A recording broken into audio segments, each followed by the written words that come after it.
So generally when people think of a pharmacist, they think about walking into Walgreens, going up to a counter, the guy in the white coat, saying something like, oh, got the funk again.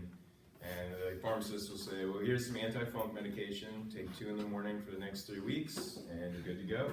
In reality, a pharmacist does a lot more than you might realize. Working in a pharmacy, or in a research pharmacy program, I get to see different aspects of pharmacy. So today I kind of want to shed some light on what it is a pharmacist does, what kind of jobs you might see a pharmacist working, and maybe go over some hot topics in the pharmacy area.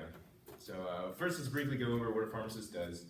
They, like I said, had years of training to basically know what your organs do to all these chemicals that you put in your body. They work side by side with doctors on a medical team to be able to give you the optimum treatment as well as ensure that the quality of drug you're getting is at its best. It's also very important for a pharmacist to stay on top of the research. They need to know what the new research is to basically maybe amend some of the other treatment programs they've prescribed for patients. And so that's basically a brief overview of what a pharmacist does. Some jobs you might see a pharmacist working. Prisons are a great place to find a pharmacist. According to the Federal Bureau of Statistics, 1 out of every 5 prisoners has either human immunodeficiency virus, some form of hepatitis, or tuberculosis. And a pharmacist is there to basically go over the side effects of these medications, what it's going to do to them, because trust me, these are no party drugs. And it's important to get the inmates on board with this because it's going to stop further spread of infection. Personally, in our lab, we do research on up-and-coming drugs. So when a new drug wants to come onto market, we are there to do the preliminary research. We do it for HIV, tuberculosis, and even some transplant patients that are going to be going immunosuppressant drugs. So that's where you might find some pharmacists. Next, I want to kind of cover the hot topic in pharmacy, the dark side of pharmacy, if you will, and that's the pharmaceutical industry. It's been in the news a lot lately. According to the World Health Organization, the pharmaceutical industry is going to reach about $400 billion by 2019.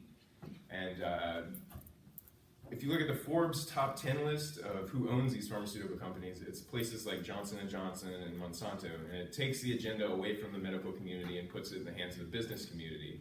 And you can see that through another study that WHO did, where they found that over twice the amount of revenue generated by these places are spent on advertising rather than educating people about these drugs or researching new drugs. Martin Shkreli is a guy who's been in the news lately, and what he did, he is, according to his bio, he has his bachelor's degree in business administration, once again, not in the health program. And what he did was increase a very common anti-parasitic drug, Daraprim, from $13 a pill to over $700 a pill, which is a drastic increase. This has led people to seek out alternatives like India, where they generate generic brands that are much cheaper. It's good for organizations like the World Health or Doctors Without Borders because they can seek out cheaper treatments to help people in third world countries.